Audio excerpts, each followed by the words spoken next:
Yeah. Anyway, and it's like comes in rolls of material.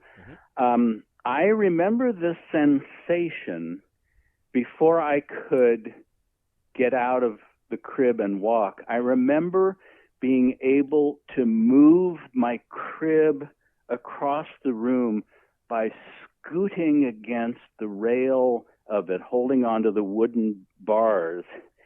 And so my parents would find me across the room asleep in the morning to their bewilderment, because I wasn't old enough to have climbed out and dragged it. Yep. Also, and I don't remember this, but I was told this, I never learned how to crawl forwards. I would see where I wanted to go, and then I would turn around and back into it, and then I learned how to walk. And I'm sure that explains a lot about my personality now.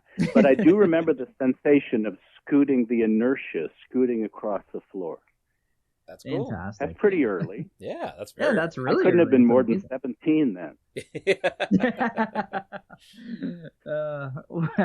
Question 5: what makes you the happiest? What makes me the happiest? Well, it Mail doesn't money? get much better. Huh? Mailbox money. Mail money? Mailbox money's good. But in terms of contentment, I don't know, having my cat Oscar curl up in my lap while I'm on the couch watching TV and hearing him purr, that's a pretty serene, gratifying place to be. That's a good one. Yeah. Agreed. Yeah, that is a really good one. What foreign language would you most like to learn? Not English. So overdone. I suppose German. Okay. Because I think it would be interesting to have that. I still retain an alarming amount of my high school French. I mean, including like the subjunctive form of verbs.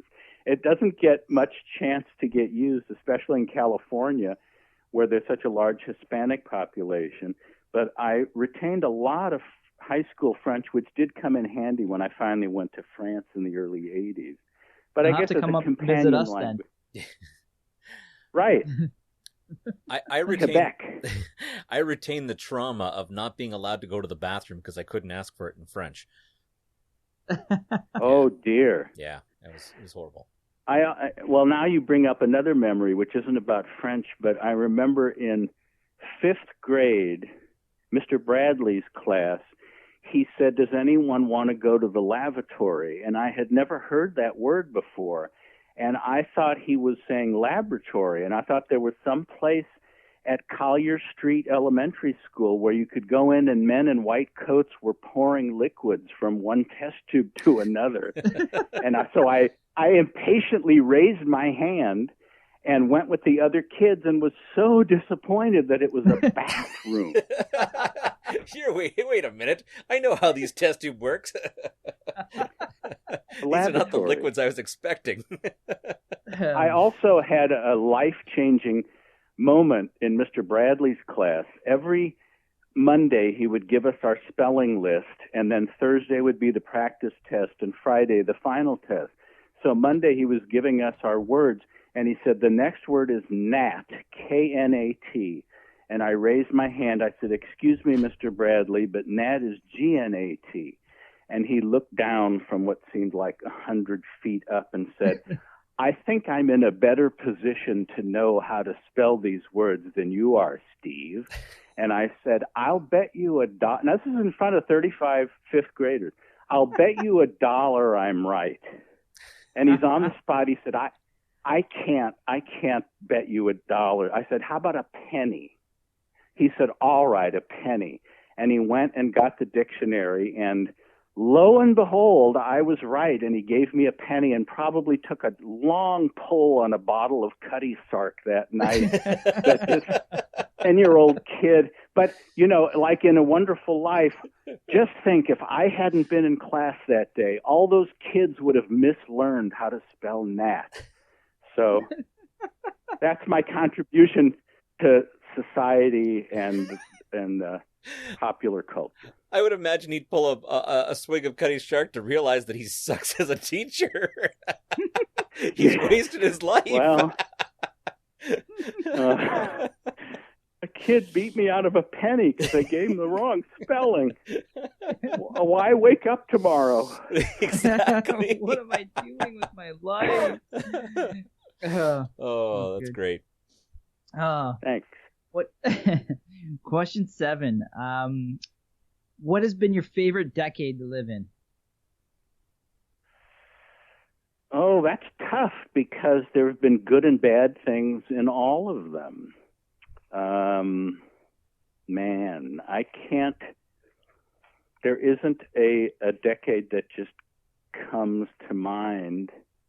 You know, in retrospect, they look rosier, but then as you see in a lot of what-if TV shows, you go back and find out that it wasn't that great, that bullies beat you up and they didn't have central air conditioning and blah, blah, blah. It's Knight Rider all over again. Okay, that's a fair answer. Yep. Yeah, okay. Do you have a go-to joke? And if so, what is it? Why are turds tapered? Why? So your ass doesn't slam shut.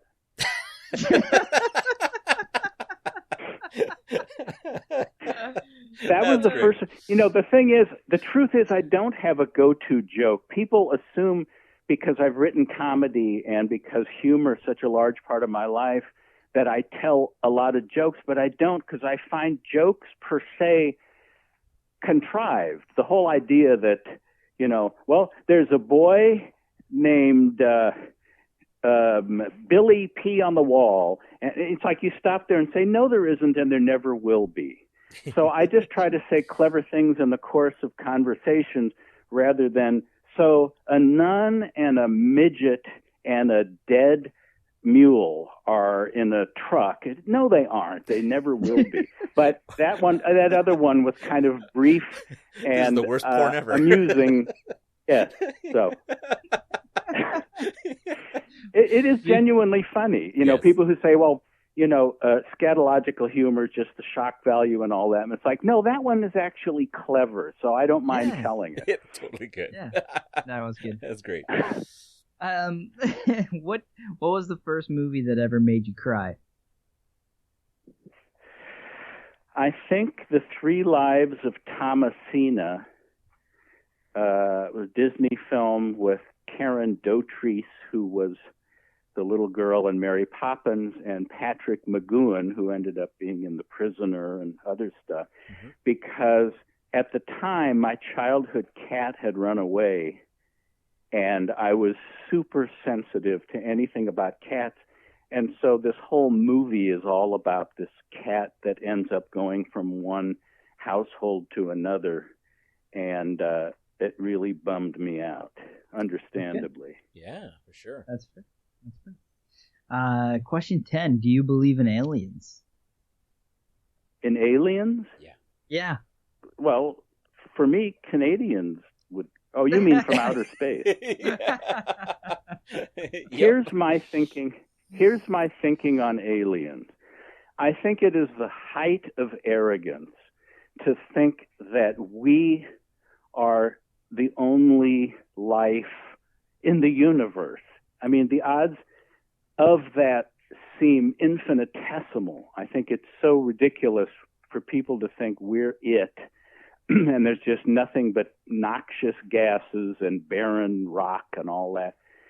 That said, I do not believe we have ever been visited by them. I don't believe people have been taken up in spaceships and anally probed or otherwise probed.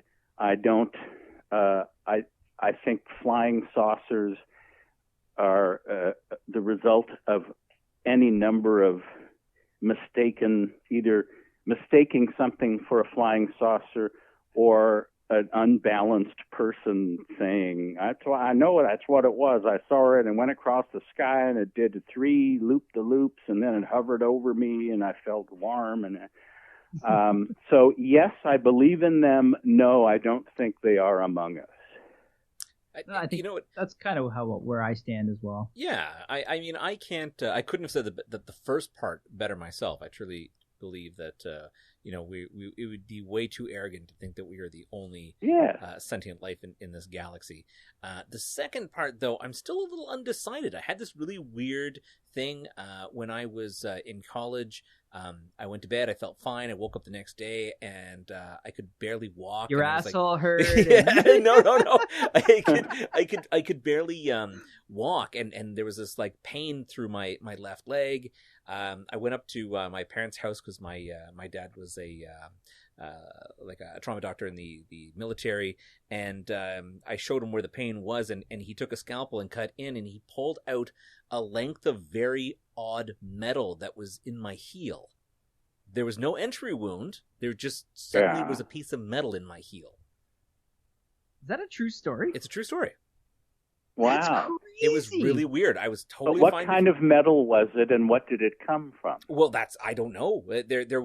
I couldn't think of any way it could have happened. And like I said, there was no wound. Then it becomes equally ludicrous to say, and because I could not explain it, therefore it must have been put in by intelligent life that visited me in my sleep and inserted it subcutaneously and painlessly such that it was... Well, and that's where I was going to go with the fact that I always joked about the fact, well, then it must have been aliens, because I can't think of any other way. Right. So I always made that joke, but, my mother-in-law, of course, watches a lot of alien stuff, and I kind of watch, and it's quite interesting. I don't think that the results are in. I don't know 100%. I don't want to say that there's 100% chance that they're not, or that we're agnostic about it. Yeah. We cannot declare it to be false, nor do we embrace it as, they're all around. They're getting together and they're going to take us over. Yeah, tree falls in the woods, right? It's hard to say. Well, and so I think I heard this one, and I don't know if this is true, but I forget where I heard it too. But apparently, there's like a star for every grain of sand on the entire planet, just in our galaxy alone. So imagine, you know what I mean? Like, and each star has the potential that it can house life. Like, that's crazy to me. Like, not only I believe that there's life, I think there's tons and tons of it out there outside of us. Yeah. It's just too far away. Yeah.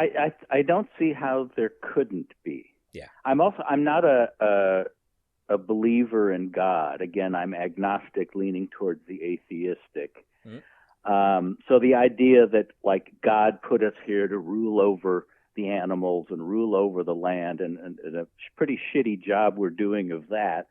But the idea that he's only, he would only be the God for Earth, and he didn't bother putting life anywhere else, and it's blasphemous to think that there's...